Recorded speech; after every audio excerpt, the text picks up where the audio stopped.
Today I'm delighted to be joined by a very surprising guest, one that's had a goalkeeping career that has spanned into the media and TV world. I'm absolutely buzzing to have him on.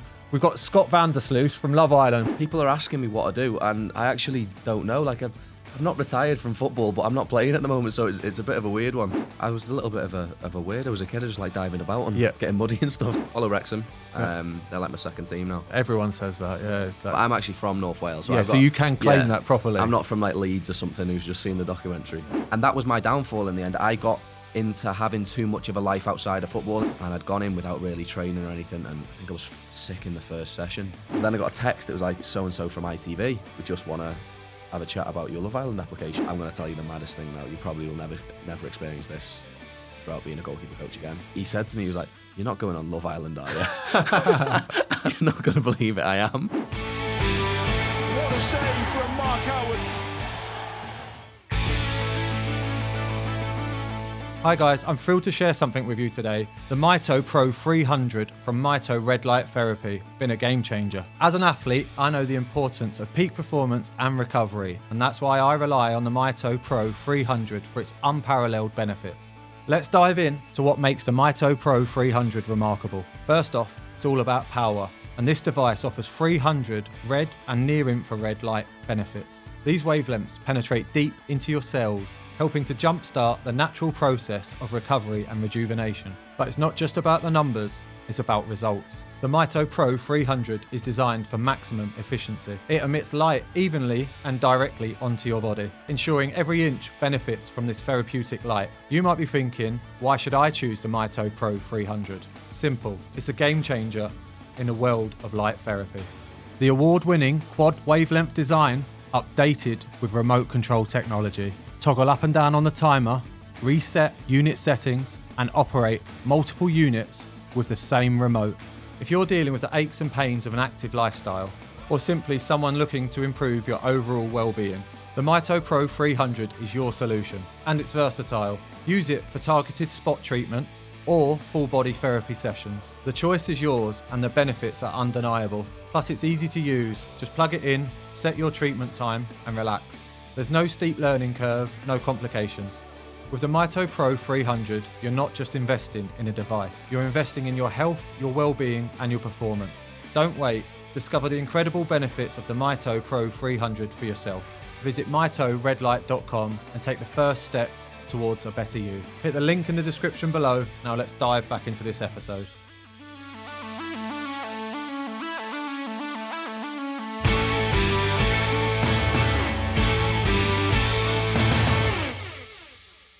Hello everyone, welcome back to the Yours Mine Away podcast.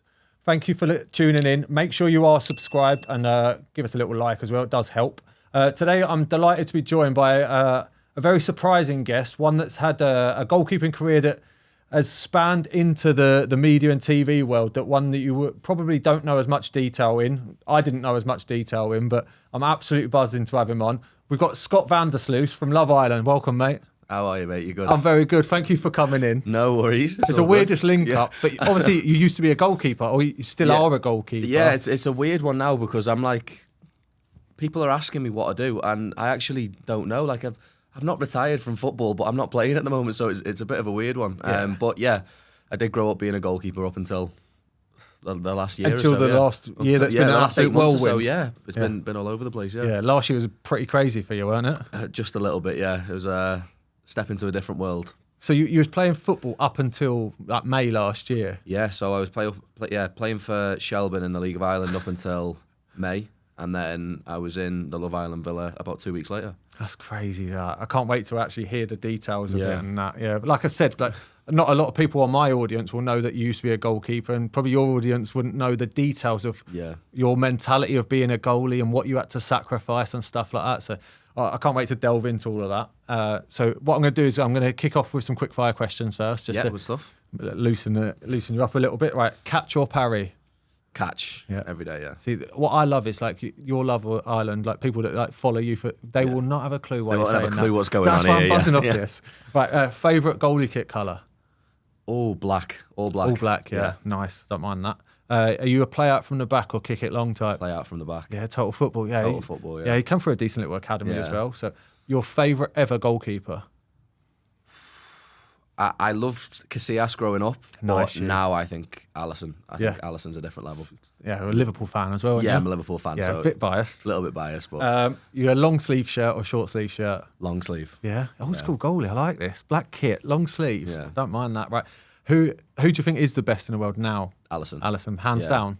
I think so. I try and, with my football opinions, I try and sort of strip it back as much as possible, but Alisson can just do everything. He's got everything, every tool. He's a beast as well. Yeah, and like you're looking at some of the shots that, again, other keepers parry. He's catching everything. Yeah, It makes yeah. everything look so simple. Yeah, that's a sign of a good goalie, mate. Yeah. Right, last quick fire one. Right, it's the last minute of a game.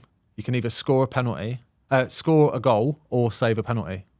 Score a goal. Yeah, it has to be. Thank you. I'm on that page. Yeah, it has to be. You've got to score a goal. Yeah, it's just, We've all dreamt about it. yeah. Right. Obviously, I want to give a little shout out to your brother as well. Must be Yeah. a bit of an inspiration to you. Wrexham as well. Yeah, so yeah, my brother came up the system in America. My brother came up the system in Wrexham. Yeah, I think it was about 2006, 2007 he was there, but I must have been about 6 or 7. He used to basically played football in the back garden with him, and he just stuck me in goal, and it was either go into the net with the ball or try and start saving it. Yeah. So that's how I became a goalkeeper. Yeah. Yeah, I was going to ask that. Obviously, Yeah. most people's backstories, but why goalkeeping? So just because It your was brother that, took yeah, you in the genuinely garden. it was that, and I was a little bit of a weirdo as a kid. I just like diving about and Yeah. getting muddy and stuff. So yeah, and then I've not really got a story where I'm like, I was an outfielder and then suddenly I changed to a goalkeeper. I've just always been a keeper. Yeah. But you must have obviously to interact with your brother. He's what 8, 9 years older than you. Oh no, he's 13 years older 13 than me. years. Yeah, so he's then, 36 but now. like for you to try and be with him and be cool with him, you Yeah. going in goal and playing football was your best way of like. Yeah, into- that like- was literally what happened. I was going around playing Power Rangers and I didn't like football at all. Yeah. And then, yeah, suddenly I was like, I went to some of the games. I was like, that's actually quite cool playing Yeah. football. So, yeah, I ended up in the back garden saving shots for him. So. Yeah. And obviously grew up in Connors Quay, you now Yeah. in Wigan and that. Yeah. There's a funny little Welsh connection. Obviously, I'm at Wrexham now, Yeah. so it's quite a nice little story. Obviously, Connors Quay on the border and that. Yeah. Well, obviously, not many people knew that I was from North Wales with the accent. It's a very English Yep. sort of Chester sounding accent. But yeah, I feel like because I'm from so close to the border and I have to put up with the stuff from the English all the time, I'm more of a proud Welshman. Yeah. But yeah, no, I follow Wrexham. They're like my second team now. Yeah, I get down to the race course. Everyone says that. Yeah, it's But like- I'm actually from North Wales. So Yeah, I've so got- you can claim that properly. I'm not from like Leeds or something who's just seen the documentary. Yeah. So obviously, going from playing football in the back garden with your brother, what made you then go? I tell you what, I want to get in a team. I want to find a team for me. So he was the manager of my local side in Connors Quay or Shotton, just like the next sort of town over. A team called Aston Park Rangers, and I basically went in goal there, and I was just really good in goal. When it was 7 now. Your brother had prepared you from He's it. prepared me, yeah. So he was the manager of that local side, and yeah, he got like a scout from Wrexham to come up and watch me. So I ended up going to train with Wrexham, and then you know how it is in the pre-academy, there's scouts who are working with all different clubs. So ended up training with Wrexham, Everton, Liverpool, United. Doing the rounds, yeah. Doing the rounds, yeah. You know how it is with the younger keepers now. 100%, So yeah. that's how it all started, yeah. Just from my local team in North Wales. And did you end up joining any of those? I know you went to Man United at 8 years old, but did you have like a Sunday League team that you was part of? Or? Well, that was so the local team was Aston Park Rangers. Right, okay. Yeah, they're just honestly a local side. I don't even know if they exist anymore, to be honest. But yeah, so that was my local side, and then obviously at 8 I signed for Man United then. Yeah, so yeah. that's when you couldn't really play with your local side anymore. Things started to get a bit more real in the football world. Definitely, yeah. Yeah, and obviously you was there for a year, but big Liverpool fan. Yeah. Liverpool then came knocking. Yeah, so there was do you know Mark Morris? Yes. So 23's coach Yes. at Liverpool now. So he sort of trained me when I was younger. I used to go for extra sessions, and he'd just gone to Liverpool. So he was in contact with my mum and dad, and he sort of spoke to my mum and dad and brought me over. And as soon as I heard Liverpool, I just wanted to be there. Like Fully committed Fully then, yeah. committed, yeah. I was like, yeah, that's just where I wanted to be. Yeah, and obviously doing your like pre-academy stuff there. it's an unbelievable place to learn. Did you always think, right, this is the job, that this is what I want to do when I'm older, or was there? It's not easy, is it? Like obviously the numbers and stuff like that of how many people are there. Like turning up at Liverpool each week compared to Sunday League, so different. Oh, completely different. But because I'd been in it from such a young age, it just become second nature, and I just become a little bit complacent. I got asked sometimes, what if football doesn't work out? And in my head, that just wasn't a possibility. Like it was always just going to work out football. And you hear the numbers, people come in and say, listen, you have little talks, people coming into the academy, and they're like, listen, this is the amount of players that make it, and you always think you're going to be that one. I was like that. Yeah, and I feel like, especially in the academy these days, or you only really hear the stories of the people who did make it. You don't really hear the stories of the people who just sort of fell out the game. So true, yeah. I'm a little bit lucky now in terms of I have some sort of platform to talk about someone who didn't make it in the game. I didn't make it to where I wanted to go. And I've took a different route, but there's many people who just had to get a normal job. And it's normally they all say an injury or one manager, or it's not easy out there, especially for like the young audience that we do have. It's not easy. You have to knuckle down. It's hard work, and you're going to have a lot of rejections. But these rejections, you need to make you stronger and strive for that next opportunity. Yeah, no, definitely. You have to learn from a young age. Like when I was at Liverpool, so I went to Raynell High School, which is where they bring the young lads for like obviously their schooling, so they're all in one place. So I had to move away from home during the week from the age of about 11. Yep. And I look at it now, I look at I've got an 11-year-old nephew, and I'm like, I could not imagine him moving away during the week and go into a sort of full-time football environment if you are living away. Some sacrifice at that age. It's ridiculous, but I didn't think anything of it at the time. But yeah, it's crazy, and you expect it to be mature from that age. Yep. Yeah, almost. You're not fending for yourself. You are looked after by a host family. Yeah, but it's not home. No, it's not home. No, and I obviously I got on with my host family. I loved them. But yeah, still not the same as coming back to your mum and dad. Yeah, I suppose that makes you grow up quicker, but that's not always a great thing. But in terms of the football world, it does help because your maturity goes up, your understanding of the game because you're more exposure. That also grows. Yeah, no, it definitely did. I definitely did have to grow up quicker, but especially in Liverpool. At Liverpool, it was quite strict, to be honest. I look back now and I sort of blamed everyone else, like, I did this because there was a lot of off the field issues when I was at Liverpool. I did stupid stuff. Our age group was a little bit crazy. Not gonna lie to anyone. Yeah, there was. We all just said some crazy stuff, did some crazy stuff. So it probably wasn't the best environment for a lad from North Wales who's from such like a local town to go into all these streetwise kids who know what they're doing and get away with everything. And I felt like sometimes I was the one holding the smoking gun. I tried to blame everyone else for that. But now I look back and I'm like, I did make my mistakes. It come back to bite me on the arse, definitely. Yeah. Oh. But then obviously from there, you went to Swansea. Yeah. Moved away from home properly. Full time, yeah. Yeah, again, another huge step, but also a great step for your career because it's one to go. I think you did YTS there and stuff like that. And like, obviously, you know that like this is the best opportunity for me at a club that was at that time really on the forefront, weren't they? Yeah, really good. So that must have been an incredible opportunity for you.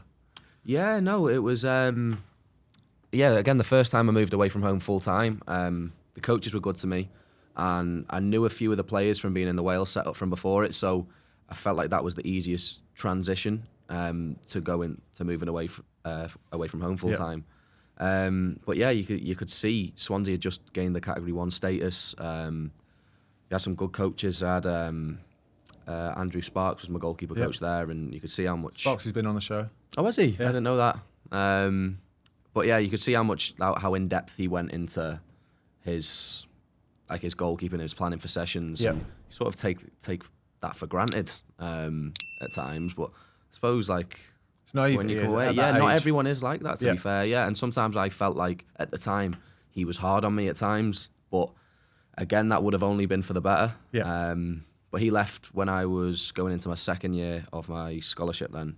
And yeah, maybe if he was there an extra year, maybe he would have been a little bit harder on me. I wouldn't have sort of strayed away from football activities. And yeah, he was definitely a good coach anyway. Yeah, and Swansea as a club, obviously, like I said, especially at that time, was on the rise. And obviously with Brendan taking them and Martinez taking them to the Prem. And it was obviously, I've been there on loan for a month. It's a great club. Yeah. But you're quite removed from everything in Swansea, aren't you, as a location? Yeah, but the maddest thing is where my town is, Swansea's probably more in. There's more going on in Swansea than my local town, so it was a bigger city to me. And that was my downfall in the end. I got into having too much of a life outside of football in Swansea, where I then started to focus on non-football. Wine Street, yeah, basically, yeah. There was actually there was a story with Sparksy where I was 17 at the time. I had gone into Wine Street, and I think it was the day before a game. This is how I got into the non-football sort of related matters, and I was out with my mates there, and walked into a club. I'm sat in the corner, and I've seen Sparksy walk in. I'm trying to keep my head down like that. And he walks behind me, and then he just comes up and taps me on the shoulder. I thought, no, I couldn't. 17 years old, not meant to be in here. Couldn't have fucked this up anymore. Yeah. Did he pull you straight away? He pulled me straight away, yeah. And then he had a word the next day. So you just went next door instead? No, I did go home then. But I used to sneak out the window of like my host families. Yeah. So they never even knew I was gone sometimes. Like they didn't even have a clue I was in town that night. But yeah, so I come away from that night. I went in to play the game the next day. I can't remember. I think I did all right in the game, to be honest. That's how it always is, isn't it? I don't know. Yeah. Then on the Monday, he come up to me and he went, "Listen, we're not gonna sort of tell anyone about this." And then went upstairs then, and suddenly the head of academy calls me in. I'm like, Sparksy basically said to me, like, "We're gonna brush this under the carpet, but only because you were drinking water at the time." And actually was, but that was because I drank too much. I was having a glass of water. He went up and said the head of academy. I think he said it to the head of academy. He said he didn't, but it was what it was. And I went up and he sort of suspended me for 3 weeks then at the academy, which is what's going to happen. But yeah, that's so basically Swansea. Anyway, all back to the original point. Swansea as a city drew me in too much, and I made too many friends there. And yeah, I was too focused on sort of the life outside of football. But that's not easy at that age, at 16, 17, 18, to move away from home, lose all your own family and friends, and then if you get in with the wrong crowd, and there ain't a lot to do when you're in digs and stuff, is there? No. Like it's either sit at home, play PlayStation, or go out. Like I'm not being funny. You can only go cinema a certain amount of times a week, especially at 17, and the first thing you're going to do is go and find out where the girls are or like where the pubs are. That's what you're going to do naturally at that age. So it's never going to be easy. After Swansea, though, did you find football changed for you? Because obviously, once you have a couple of setbacks and that, to then go and put yourself out there as your own person and not have the big backing of a club to try and send you out on loan, it changes the perspective, doesn't it? Yeah, no, definitely. So just before I left Swansea, I went on loan to Merthyr Town in the Southern Prem. So that was my first experience in men's football, and I was like, "Oh, this is serious now. Like players aren't just going to beat around you on corners. You're going to get flattened." But I loved it down at Merthyr, to be fair. Then obviously I never got my pro at Swansea, and I went on trial at West Ham then. But it was, in the off-season, I'd not done too much work. This is what I mean by I was so complacent with football, where I always had in the back of my head that it was just going to happen without making it happen. And I'd gone in without really training or anything, and I think I was sick in the first session. And that's what I mean. I just didn't take some of the opportunities that came about as I should have done. And I didn't, again, at the time, you don't realise it, but you look back now and you think, "Oh, if only I'd have done this, if only I'd have done that." Yeah. Do you, I'm not saying that you should have called on your brother more and relied on his experiences. You know, sometimes it's embarrassment in yourself that you don't want to pick up the phone and say, "Where am I going wrong?" Or do you think you could have done that? A little bit, but I don't think my brother ever had the experience of moving away from at such a young age, so he didn't understand that, because it was never football or my footballing ability that was a problem. It was always distractions.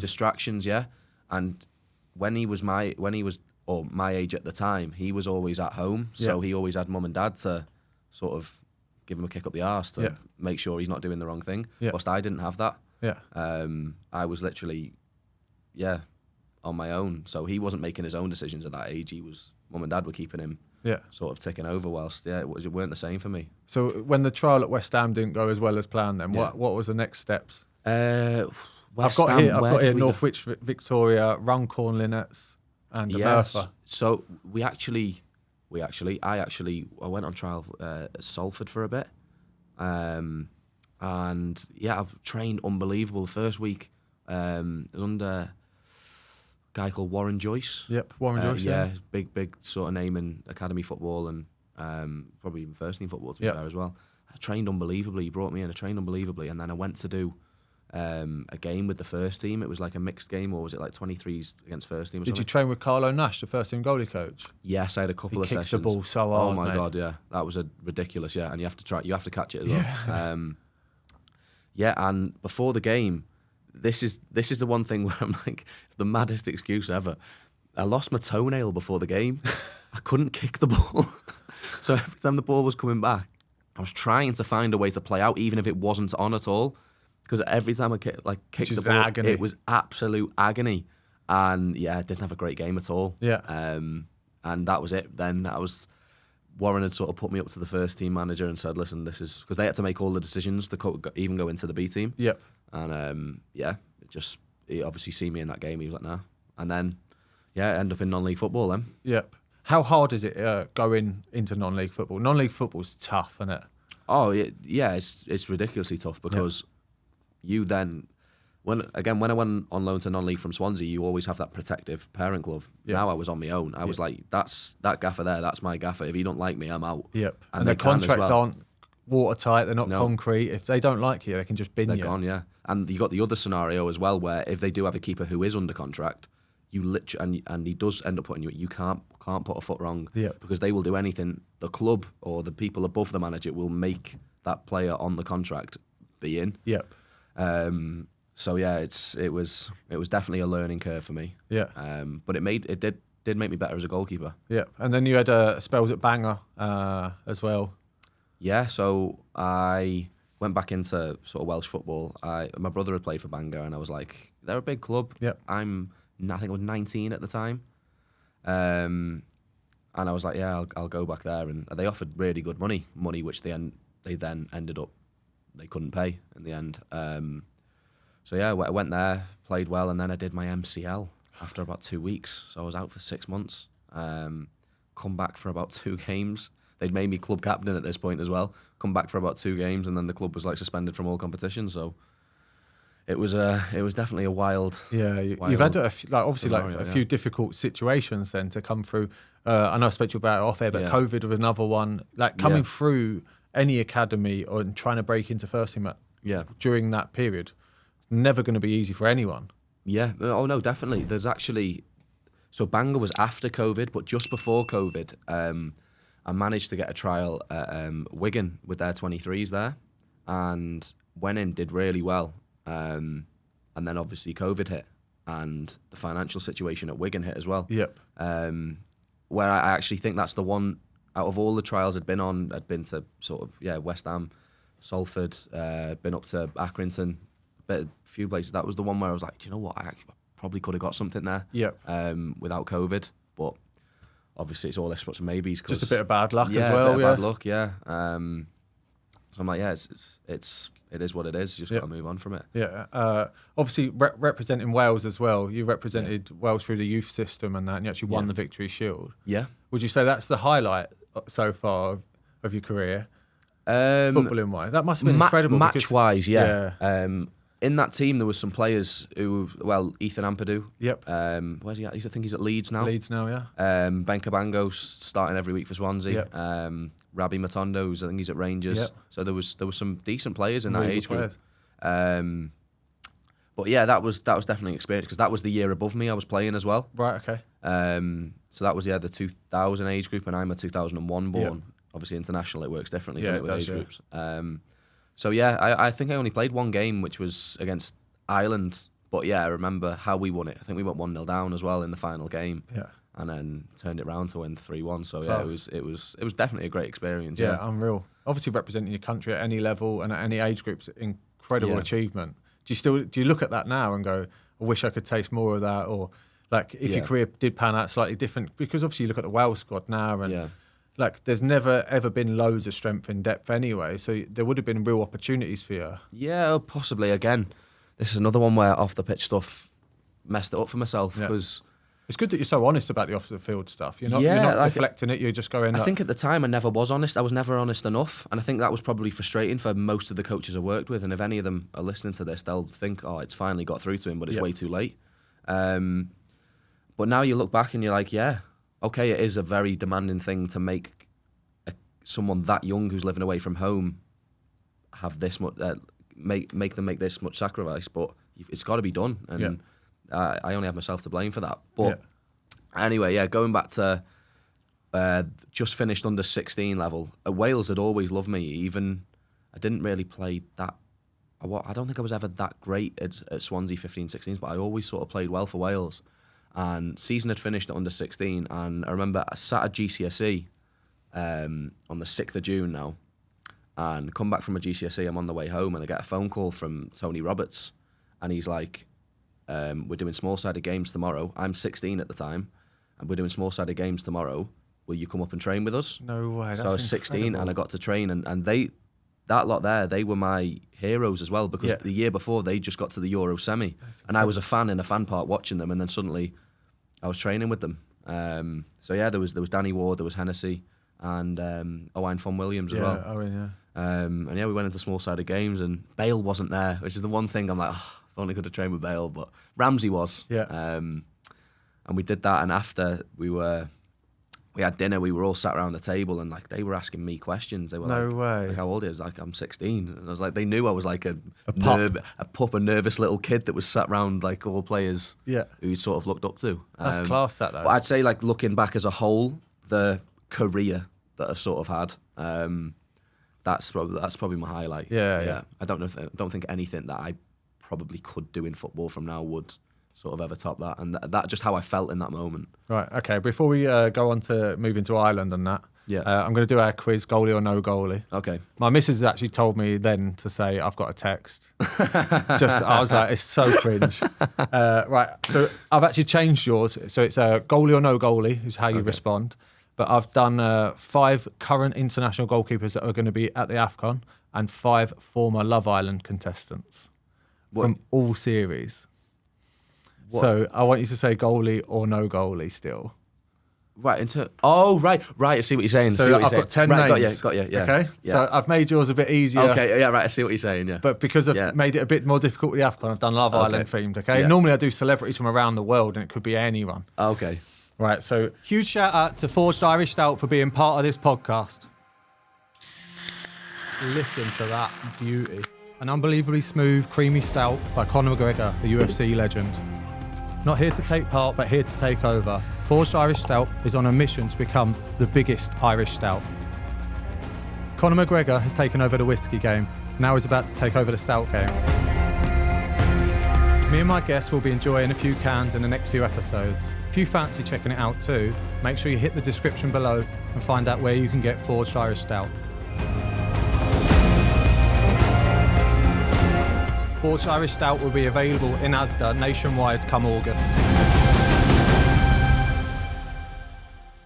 Let's get back to the podcast.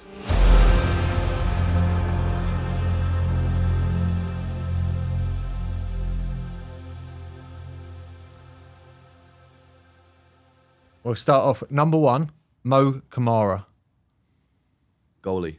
He is a goalkeeper for Sierra Leone. Yes, well played. 1. Let's get the scores up.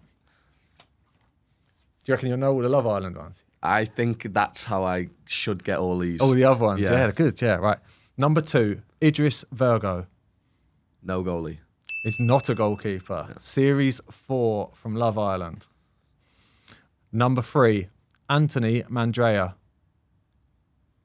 Goalie. Goalkeeper, yes. Algeria goalkeeper. You're going to fly at this, aren't you? I've made this far too easy for you. Right, number 4, Kaz Kamwe. No goalie. Why? She's just been announced on the new All Stars one. Actually, yeah, nice. She literally got announced 2 She days was in ago. Love Island Series 7. 7, yeah. Right, number 5, Omar Sultani.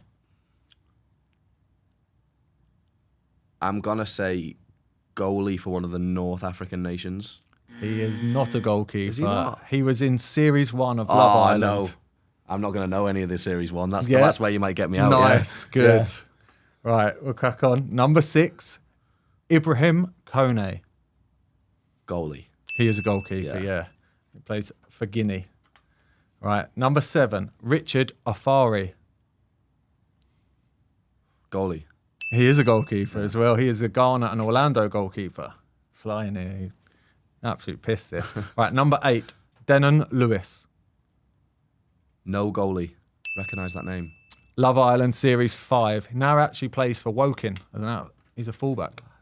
Don't recognise him, but recognise the name more than nice. Casper Moore, yeah. Yeah. They get me out on some Casper Moore. Yeah. Because they come in for 3 days, and if they don't get anyone to take them back to the villa, they go. So you Oh, really right, run with them, okay, yeah. Right, number 9, Maury Diaw. Goalie. He was a goalkeeper for Senegal. One more, number 10, Kane Reid. No goalie. Series 9. Series Casper Moore, 9, if I yeah, remember nice you. rightly, yeah. 9 out of 10. Yeah. Very good guy I'll take in that. that, mate. I'll take that. Obviously a little Love Island theme then. Right, before we start going on to the Love Island stuff then, you moved over to Ireland for Shelburne Yeah. at 22. You kept a clean sheet in your debut in the Cup. Yep. Did you go out there with expectations to play more games than you did? No, obviously I'd been in the non-league system, and I've got a friend called Daniel Hawkins who was over there. He's now at Haverfordwest in the Welsh League, but yeah, he was over there, and there was a lad called Lewis Webb, who was on loan from Swansea at the time, goalkeeper now, and he'd just gone back. So Dan, my mate, had a word with the captain, who then had a word with the manager, and said, "Listen, I've got this keeper here. One of my mates is a keeper. Would you want to have a look at him?" Yeah. So suddenly I get a text from Damien Duff then. That's incredible. Yeah. And then the goalkeeper coach as well. And the next week I'm over in Dublin, sleeping on a single bed on the floor in my mate's your room. mate's room. Yeah. I was like, that's what I've got to do. I was like, I'm not going to get a Sacrifices, hotel. yeah. I'm like, yeah, I'm a non-league player now. I had to humble myself and be like, Yeah. I'm not worthy of a hotel. Yeah. So yeah, I was staying on the floor of my mate's room, and How did the trial obviously went well then? well, yeah. So 2 days later, anyway, I get a call, and Gaffer was just like, "I've seen enough. Like, we want you to sign over here." And he had the intention of then giving me a chance at number one. But I'd not played in. This was so the Irish season goes through from February to November. So Yeah. this was about July time, or is it June? Yeah, about July. So I'd not played in about 3 months then. So he put me in a 19s game, and I was playing really well as well. And really warm day, and someone's struck one at me, and I've like parried it out, and they scored the rebound. I was like, oh, if that was the one thing I did wrong in the game. I was like, Yeah. if that didn't happen, I was like, I might have had a shot at number one here. Yeah. But from that moment, I sort of settled as a number two. I was like, I'm living in Dublin. It was a city which I enjoyed living in. I'm playing full-time football. I'm getting paid as a Who doesn't full-time love to go to footballer. Temple Bar, by the way? Yeah, well, then again, it's very touristy now to Temple Yeah. Bar. Yeah, I like the Irish accent on the girls, so that was half the reason I like living there. Yeah, so I thought sort of settled as a number two, and yeah, full-time football, full-time paycheck. So Yeah. I was just sort of settled. And it come to the end of that season, and the new season came round then, and the number one then went. He went to Galway, and Galway's keeper came to Shelburne. And I looked at some of the clips. He'll probably end up listening to this, so like I think I've told him it to his face. But I looked at some of the clips of the season before. I think he'd sort of cost the team in Galway in the playoff. Yeah. Had a poor game, so I was like, right, I've got a shot at it here. I'm going to work as hard as possible. And yeah, I went for it. And I think we played 8 pre-season games, 4 each. And we probably on an even keel. Yeah. But he would have been on more money. He's obviously He's been brought in. He's been Yeah. brought in. He started the season as number one. I was like, yeah, but I might get a chance here. And he went on to win Keeper of the Year. Honestly, I can't say a bad word. He had a No brilliant way. season. Fair And the play. best thing is he's a great lad as well. Yeah. Like out of all the goalkeepers I've ever been competing with, he's the one I've got on with the best. Yep. But yeah, so he's gone on to win Keeper of the Year.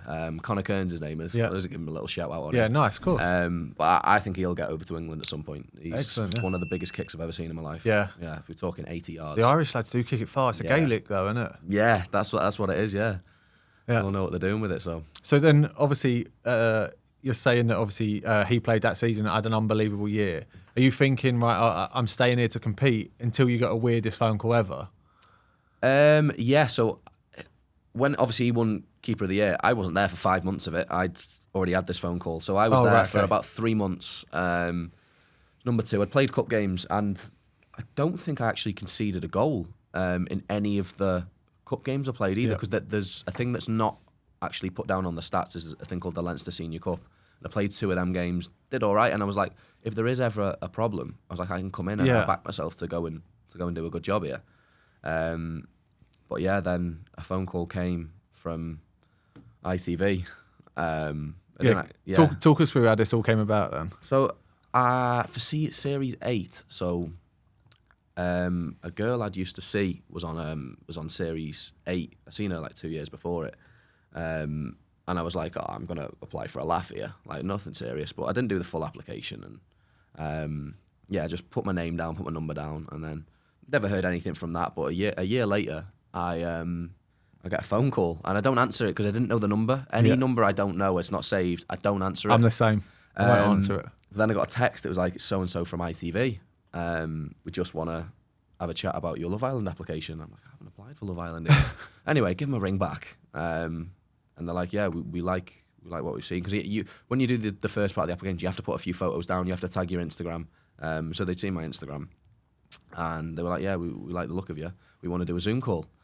So I ended up doing a Zoom call, and then you're like, yeah, at that point, you know how many people that you hear, oh, I could have got on Love Island. I could have done this. I had the phone call for Love Island. So at that point, I'm just like, oh, it's funny. It's a story to tell the lads about in the changing room. Like, was you telling the lads, or was you keeping it a secret until you knew more? If nothing come about, I would. You would have done. There was a couple of lads who I did tell who were on board. Yeah. I've got my best mate who I took to training every morning, like called Shane Farrell, and one of the lads who I live with called Mark Coyle as well. So they were sort of in the loop. They must have been cracking up laughing at you. Oh, they couldn't believe it. They thought it was taking a piss. Yeah, I can imagine. So yeah, I kept them two in the loop, and obviously I'd had the call. And you don't think anything's going to happen of it. And a couple of days later, I get a call and say, listen, we want to fly you over. The execs want to meet you. We want an interview in London. So I come to the lads, I was like, you're not going to believe this. I want me to fly to London. And they were like, well, you can't, you got training. I was like, well, I can, because I can do it on a Wednesday. Yeah. So we trained Monday, Tuesday, off Wednesday, in Thursday, game Friday. Yeah.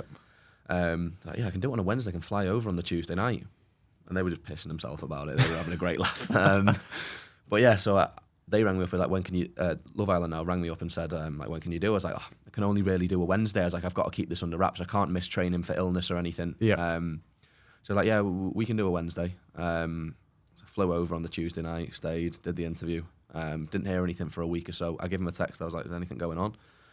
And they were like, yeah, we'll let you know. They were like, we'll let you know. It was one of them almost like, we'll let you know texts, as in, you know, people do, is it's quite loose, isn't it? Actually going to let you know. And then suddenly, again, the next day or something, they were like, yeah, you need to fly for your medical. I was like, this could happen now.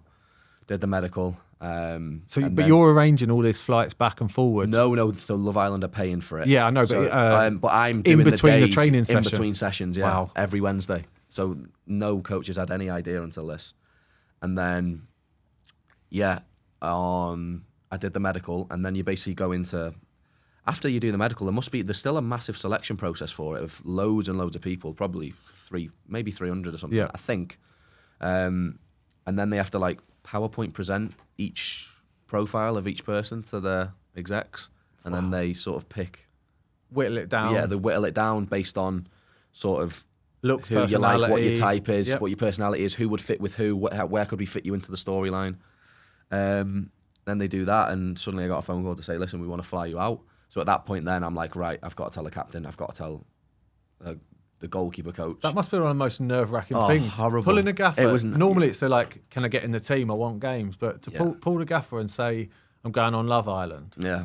Oh, yeah. Like, it was a wild thing. Like, I told the captain first, and I went, I just keep it under wraps for now. Once I got the phone call to say, listen, we want to fly you out, And then I think it was when I got the date of when I was flying out, that's when I went to the goalkeeper coach at first. Yeah. I just pulled him after training, and I was like, I knew it was my last session, and I was like I've got to tell you something. Like I'm going to be flying to. Oh no, it wasn't my last session. It was I had a week after that. Sorry, I did go on the bench for another game, and yeah, I pulled him into the cabin, and I was just hoping the manager didn't walk in because they're all in like the same sort of porter cabin. Yeah. And I was just hoping the manager didn't walk in. I was like, I'm going to tell you the maddest thing now. You probably will never experience this throughout being a goalkeeper coach again. And he said to me, he was like, "You're not going on Love Island, are you?" And I was like, "You're not going to believe it, I am." Yeah. And I think he was happy. He was happy for me in a way, but obviously I was the number 2 at the time, so he understood why I was doing it. Yeah. He obviously then, I said to him, I was like, "Should I go and tell the gaffer myself, or would you relay it to him?" And he was like, "I think it's best I relay it to him for now." So yeah, he relayed it to him, and I didn't hear from the manager. We had the game, and then we had training on the Monday, I think, and the manager just walked past me, didn't talk to me at all, like pretend like it was like I didn't exist. And then come round to it, I think we'd lost on the Friday, and then we come round to it, and he was in a little bit of better mood by the Tuesday. So then I went and spoke to him, and he was like, he was actually all right about it. Was he? Yeah, he actually wasn't too bad. And he was like, "Do you know what? I've never watched anything other than football in my life, but you're giving me something else to do." So, yeah, it all came good anyway. Yeah. And yeah, I ended up having the last game, getting the ferry back over with all my stuff from where I was living, going home. You'd have to pack up as if you're just not coming back. All within 3 days. So they terminated your contract? No, see, this is actually where the story gets. The other side of Love Island, this is where the story gets a little bit funny. So they hadn't terminated it, but obviously I wasn't getting paid. Technically it would have been, I was just getting punished, like docked my full wages every week because I wasn't turning up to training, even though I was obviously on TV. So then there was, just towards the end of the season, then the keeper got a calf injury, the first choice, and the keeper they brought over, this is after the Love Island, by the way. The keeper got a calf injury. The second keeper come in, didn't have a great game. And then I'd gone over to commentate on that game. No way. On the League of Ireland TV. And I was speaking to the manager after. He's like, "Are you fit? Like, how are you thinking? How are you keeping?" I was like, "I'm not going to lie, Gaffer. I've not trained in a while." And he was like there's a possibility. Like, you could play last game of the season. No, this is where it all becomes intense. Last game of the season, Shelburne need to win to qualify for Europe. No way. And it turned out anyway that basically if they'd have played me, there was some weird thing with the contract where if they'd have won, qualify for Europe, Bohemians then could have appealed to the league. And so they didn't risk it. And I think they just give the keeper painkillers and injections. And that would have been mad. Yeah, and you could see he couldn't kick during it. And this is the lad with probably the best kick in the league, and he couldn't kick during it. But I went in the away end. It was Drogheda away. I went in the away end, and they won and qualified for Europe in the end. So amazing. It's been a pretty wild year for Shelburne. Yeah, right. As I was saying to you off air, I've never watched Love Island. Go on. Until like last night, I was like, I've got to do my research. I started watching it, and like for me, that's never seen it. There's so much. The first thing that surprised me is you've all got decent gear on. I say, if you've all come from like normal backgrounds, how have you all got decent gear, or do they provide it all? Provide a little bit, but most of it's yourself, yeah. Yeah. I was like, why the hell is it all of you got the best teeth in the world? I got mine done before. Yeah, that's what I mean. So like, that's what I wanted to know. Did you get your teeth done to go in? I got composite bonding done on my teeth, yeah. Yep. Did everyone? Because everyone's got weldy teeth, haven't they? No, I don't. I actually don't know. We don't really talk about it with each other. But I was watching it. Could have. Some of them could have gotten done. Well, yeah. I suppose if you know that you're going to get that level of exposure, you need to look at your best. So you probably started like. I was gymming every single day. Months. Yeah, I got my teeth done. Tanning. I don't really tan that well, so I was probably the whitest one on there. But yeah, you try and go through a whole process because you're like, this is happening. I'm going to be in the eyes of the country here. Yeah. Do you get a list of requirements from them? You know, like obviously like the clothing stuff, it has to be like unbranded stuff. So it has to be unbranded, yeah. Yeah. The only way it can be branded is if eBay bring it in. Right, That's the only way it can be branded. But any of your own stuff, it can't be branded at all. Like you could have this, like writing on it, but you just can't have the brand. Yeah, okay, right. So that's why most of it was unbranded, and anything branded you did see would have been from eBay, who sponsored the program. So. Right, okay. What? So would you get like a shopping list that you can actually pick from, or is it just your own gear? No, you just had your to own buy gear, it. and you just have to be. You get like the requirements. It has to be unbranded. There's a lot of pressure on that then. Yeah. Oh yeah. Because obviously it's a popularity contest. Yeah. So you've got to make sure that you're looking at your best at all times in the new gear every day, because you can't really be seen wearing it twice because you're on TV. You can about 2 or 3 weeks later you get away with it, but if you do anything which you know is going to be an iconic moment in a certain outfit, you can't then wear it again. You just have to like bin that gear and go, right, that's that done. You just have to mix it up the next time you wear it. Yeah. You couldn't wear it fully again. Whilst if it's a day where you don't really do anything, and you sort of know, you're like, have I had a moment tonight? You sort of know. If there's nothing that's really gone on, you can I can wear that again in 2 weeks' time, as long as you're not dumped. Yeah. Did you love the experience? I did, yeah. No, I did. It was, 6 weeks without your phone. Like, I come out after it and I was like, people were telling me what's gone on in the real world because they didn't tell us anything. I didn't know about the submarine. Complete media blackout. That submarine going down to the Titanic. I had no idea about that for 4 weeks. And that was meant to have been, like... Massive news at the time, and we had no idea. Liverpool signed Szoboszlai. Yeah. Looked out, Wrexham game had got on. Yeah. You were playing in the States. Yeah, right. Played over pre-season, Chelsea and United in the States, Wales had qualifiers. So you're asking all this, you're like, this is like something from a movie where you're coming out and you're like, people are telling you the world news. It's like one of them movies where you just isolate yourself from the world and you're coming back up and everyone's telling you what's going on. And 3 weeks then without your phone. What's that really like? 3 weeks I didn't mind, but I did 6. Oh, you did 6, I right, did 6, yeah. So 3 weeks I didn't mind, but the last 3 they dragged, yeah. Yeah. Yeah, that was long. So do you have any, like, manage to speak to your family at all? No. No, so it's just a blackout, yeah. They have a friends and family day where they come in but that was 5 weeks in. Oh, okay. So my mum and sister came in the villa. Nice. And obviously after no contact with anyone from reality. Yep. It's called reality TV, but it's not your reality. Yeah. So no contact. So I cried when they came in. I was like... Just to see a familiar face. Familiar faces, yeah. Like it was one of the most emotional moments I've had. Like, like it's mentally draining. It's mentally like... You're fully immersed in it. Fully immersed in it, yeah. Like it's just a crazy experience. You must create some bond though, living with people, and it's that intense. You know, like your other housemates and... No, you do, yeah. Like, I know you said that you're going to meet someone later on, and like, it must be amazing because you'll make proper friends because you never get an opportunity to live with people for that long in the real world. I think it's also like, there's little things behind the scenes where there's certain involvements from like people behind the scenes, and like you can't talk about them to the public, but we know like what's happened. We're the only ones who lived that experience.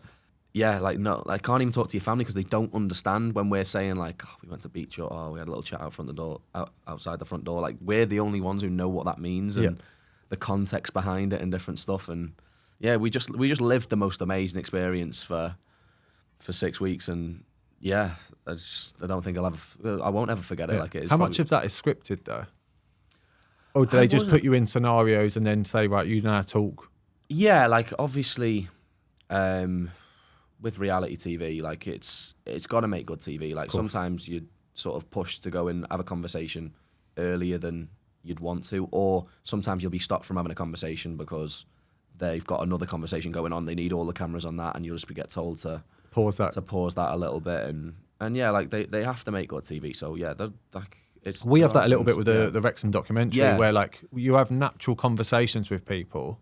And they'll then walk in halfway through a conversation and ask you to restart it. Yeah. So like, that happens all the time. So I remember when we signed Owen O'Connell, and like I was chatting to him about golf and stuff and about living in London, and then they walked in halfway through. It's like, right, can you restart all that? And he was like, it's awkward at first, and then all of a sudden you're like, right, I better start doing. And then you like go through the motions, and it almost felt like you're being fake, even though because you knew all the answers to the questions. Yeah. You've got to try and like put on a.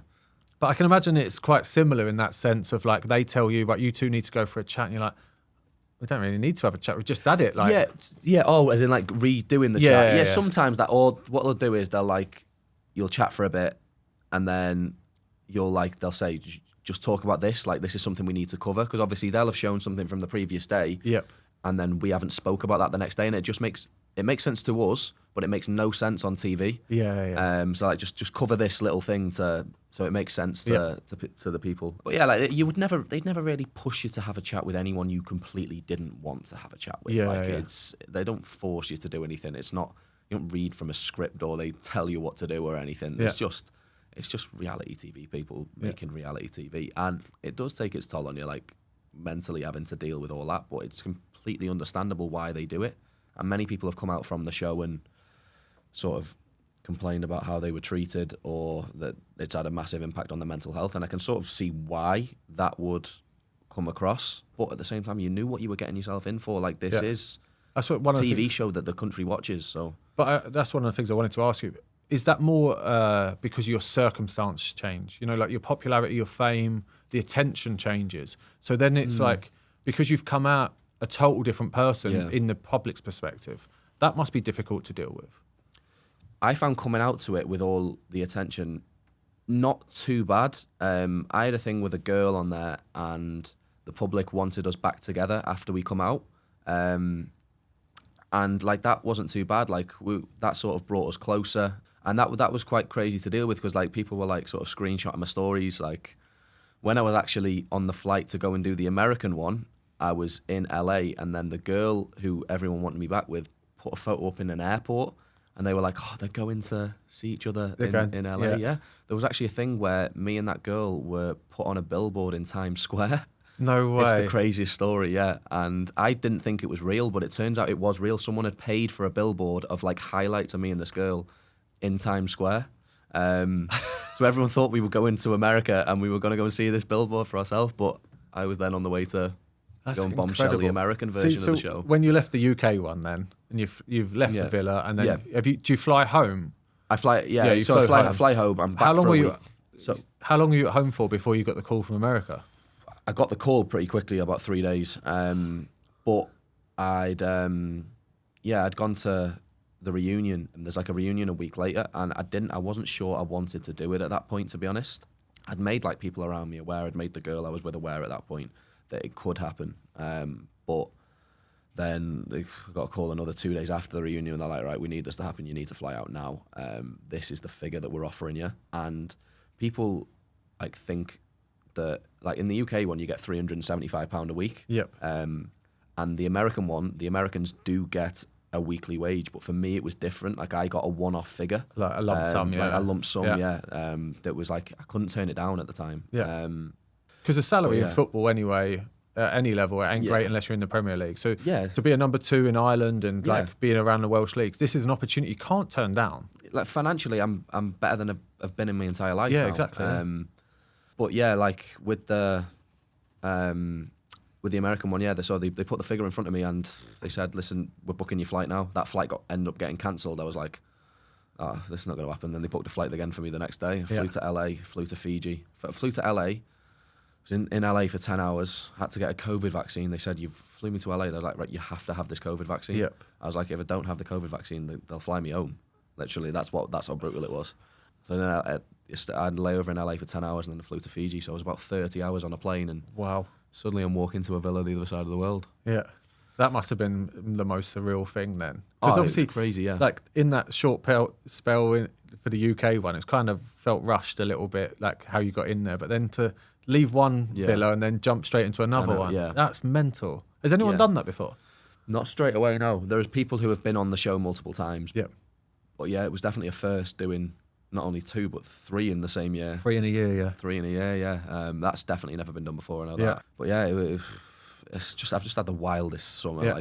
Was the American one better than the English one, or the UK one? The UK one's the one that when people ask me about Love Island, I talk about the UK one. Yeah. That is Love Island to me. That's where Love Island started. That's where I was like open to everything. And the US one, obviously, this figure was involved, so I was like, right, I've got to go in there. I've got to go and make a sort of impact. So I went in there with quite a bit of a personality. Yeah. You could go and just express yourself, because it don't matter if you leave within a week. Yeah, I was. I did. I ended up leaving after about 6 days, just before the final. Yeah. Well, you're not trying to overly impress either. You're not going, I've got to stay and I've got to play the game almost. Yeah. Do you? Because in the English one, if you're getting paid weekly, longevity's better for you. Yeah, I think in the UK one, you're just embracing the experience. Like, you know how big it is, you know how big the show is, and like you know a lot of people are watching you. That's the sort of the original version. So you're just embracing it for what it is. You're like, I am on Love Island now. Like I've watched the show for many years before it. Yeah. And it's crazy because I almost like looked at previous seasons and I had a feeling that I was gonna go on one day. I just had a feeling in my head. Yeah. So I like took the little things that people did and that worked. Do you know what I mean? So it was a crazy experience just being in there, and I had to embrace it. But yeah, the American one was different. I'd never watched American Love Island, so I didn't know what it was like. But yeah, it seemed a little bit more chill, and there wasn't. You just sort of do what you want, really. Yeah. So then 6 days in there, you then come back home before you then go again. No, I stay in Fiji. Oh right, okay. Stay in Fiji the whole time. That was probably the most mentally draining and tough time of my entire life, probably, because I had 5 weeks in a hotel room. Bearing in mind, in the UK one, before you go into the villa, you're in like a holding villa with a chaperone. So you have someone to talk to. Before I went in between the US one and the thing called Love Island Games, I was in 5 weeks in a hotel room. There's no chaperone. You've got the hotel room to yourself. You've got a balcony, but mine didn't overlook the beach. Mine overlooked like a path that walked across, so it wasn't great. And you've got your phone, but you were 11 hours ahead. So as you're waking up, people are going to sleep. As you're going to bed, people are waking up. Yep. So there was probably about 2 or 3 hours where I got a little bit of time to talk to people. So you're spending most of your day there on your phone. You're allowed one walk out, or you're allowed out your hotel room once for like half an hour. Or is that just to keep you just to make private? Sure, just to make sure we're not literally losing your head. Because imagine you never left the hotel room for 5 weeks. It's like isolation and COVID. That. Oh, honestly, it was absolutely brutal. And I was like, I wanted to leave. I wanted to leave 3 times, but I knew I was like, I've come this far. I was like, I had to do that one to earn the money as well. So it sounds so glamorous being able to stay in Fiji for 5 weeks. Oh, I know. In reality, it's just not. Oh, it's it's such a first world problem that I'm complaining about. But it was tough doing that. Yeah. Yeah. What did you manage to get, like a PlayStation, Xbox in? No, anything like that? I never brought it over. I didn't think that would happen. Like, I got told when it first happened, they were like, right, we can fly, because Fiji's only 3 hours from Australia. Like, well, you can go to Australia for 2 weeks in between. And then I come out the American one. I think I'd got a little bit further than they expected. I think they expected me to literally be in there 2 or 3 days, but I ended up in there for 6. And they were like, yeah, you've literally got like 1-2 days freedom of like walking out your hotel room. Because they took my room key off me. Didn't have a room key, so if I walked out, I couldn't get back in. Yeah. And there's security like patrolling all our rooms. And, no way. So all the other contestants of that were in the same hotel, in the same boat? In the same hotel, in the same boat. So they had a whole system of people walking at certain times. So that's why we couldn't just go out whenever we wanted. Yeah. I suppose, you can't make relations and... Yeah, you can't. But also there was a COVID thing as well. There was a COVID bubble. If you had COVID, you couldn't go in the villa. Yeah. But yeah, so it was quite brutal. But also they never did the US one like I did. So they flew out 2 weeks later. So they only had 3 weeks in holding, some of them, and some of them went in straight away. So they were only in holding for a week, and it was a tough period. Yeah, crazy time. Yeah. See, since then, obviously, have you put your football to a back burner, or are you still interested in getting back involved in football? I'm definitely still interested in getting back. I have done some training recently, and I'm like, my hands are still there. I need to get my kicking back going again. I need a full pre-season, I think. Yeah. What do you think you want to do next? Do you want to go into the media stuff, or do you want to go back into football? I want to try and mix and match. Yeah, I want to try and do both, because football's such like an enjoyable. There's nothing like being in a changing room environment and winning a game. Like nothing can replicate that. So I do want to get back to it for next season now, but I'll need a full pre-season at it, because 7 months out the game, like it takes a toll on you. Yeah, like I'd not up until last week or so, I'd not trained in 7 months. Like, I was catching a ball again. I was like, oh my God, like I've not done this since Shelburne. So yeah, like it's definitely set me back. But yeah, if I have a good full pre-season at it, smash the gym, I think be all right. I can get back to it. And yeah, I definitely want to get back to it at some point, because I'm 23. Well, literally turned 23 yesterday. So I'm young for a goalkeeper. Like I got years and years. So I'm like, there could possibly still be some sort of career. Even if I could make it to the conference, or you never know, absolutely smash it. On the flip side, your head must be a little bit turned with the media stuff and TV stuff, because obviously now with your fame and that you've got, like there must be more opportunities to go on Come Dine With Me and Big Brother and You know, like daft things as it is, or celebs go dating, like Yeah. these things must be now open to you, which were never before. I'm sure they probably will be this year. There are a lot of TV shows that would be, and like I've had thoughts about moving out to America as well, moving out to LA. Yeah. But yeah, it's just like, did I do all this? Did I make all them mistakes off the pitch? Did I have my success and failure? Do all that growing up to just retire like that? Because if I don't go back to it, I'm retired now. Yeah. Like I've retired at 22. Yep. So that's the debate I've got in my head. I do miss the game. It just depends on how you now use the situation that you're in to your best advantage, doesn't it? Because if I did go for it, I would go for it. Like, I'm now in a space like with my head where I'm prepared to work as hard as possible and not be a little prick. Yeah. There's a lot more opportunities now and a lot more understanding in football as well with the social media stuff and like obviously everyone's fame and that has grown more anyway in YouTube and obviously like if you could tie all of those things together and carry on and go back into a team, I'm sure that there'll be loads of teams out there that would love to use your fame almost and like tie it all in. Maybe getting you to run their own socials and like, or a YouTube channel for them and making a big series out of it. Yeah, well, possibly, Like, I've not had anyone come to me with that. Yeah. I'm starting to go into my own sort of football stuff now, which I say I'm looking at. This is obviously my first football podcast, but I do want to talk about football. Like, I watch every game of football. Like, if I'm sat at home, I will put anything on. Yeah. Like, I think the African Cup of Nations starts this week. I'll probably watch every game from that. And then I'll go and watch Luton v Burnley next or something. So I do like talking about football. I have a platform where I can talk about it on camera and put some funny opinions across and also put some truthful opinions across. I wouldn't want to turn that down either. No, of course. The only other thing I wanted to speak to you about then, obviously I spoke to you about it off air, but the rise in your social media fame and TikTok and stuff like that, do you feel like there's certain demands on you now to keep up with consistency and your appearances and stuff like that? Yeah, definitely, because obviously the people follow you because they want to see what you're doing. Yeah. I probably haven't been as good on Instagram in terms of posting photos as I should have been recently, but I'm going to get better coming into this month now. But there's definitely, as well, I have clothing contracts where I have to post like 4 posts, 4 reels, 3 TikToks a month. So it has to be done in a certain time frame. Is your media agent constantly like nudging you? Going, you need to do this. You need to do that. She nudged me yesterday, actually. Yeah. So, but I did go and get content yesterday. So I was around Manchester yesterday, just getting photos in different gear. The clothing brand I'm working with. So do you find that hard? Because obviously you're not come from that. It's not you. Like in a football environment, you'd get like the Mickey taken out of you. You'd get nailed, wouldn't you? Like the banter would be flying, and all the pictures would be in every group chat that you're in. Yeah, but now it's your world, and you have to do it. Like I've done adverts for for this show, and like you get more used to it the more you do it. But at first, you're like, this is so far out my comfort zone. Yeah, because even going on a Love Island, you're still yourself. But when someone is going, do this photo shoot and do this pose, it's so different. Oh, it's like it's not me as a person doing this side of it. Going on Love Island and being a bit vain on TV, everyone who's ever met me would have said, yeah, it's probably a bit of Scott. Suits him, yeah. But the actual, when it comes down to the photos and the reels and stuff like that and doing the TikToks, like it's not me. I just have a laugh on TikTok. I don't try and do any cringy stuff where I'm like playing with my hair or...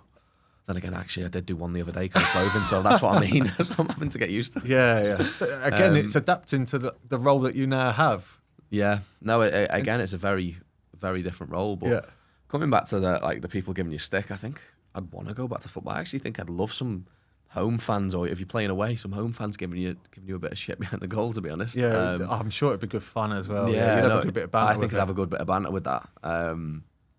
And like for me, like I don't find going on the show embarrassing. But obviously people are going to try and take the piss, and coming back into that world now, people are going to start making jokes. But that's what I mean. I think people are more understanding of it now. Yeah, and it's a lot more.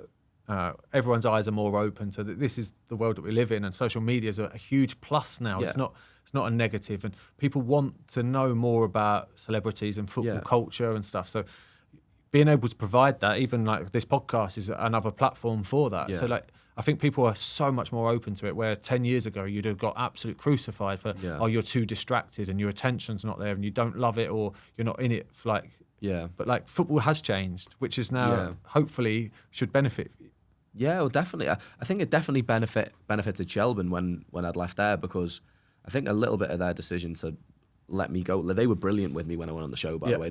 I've been back to the club and go and see all of them. But it was probably like, it can get a little bit of exposure. Like I put a TikTok up the other day. It's about 750,000 views on their TikTok page. Yeah. And yeah, I think I spoke about it on the show as well.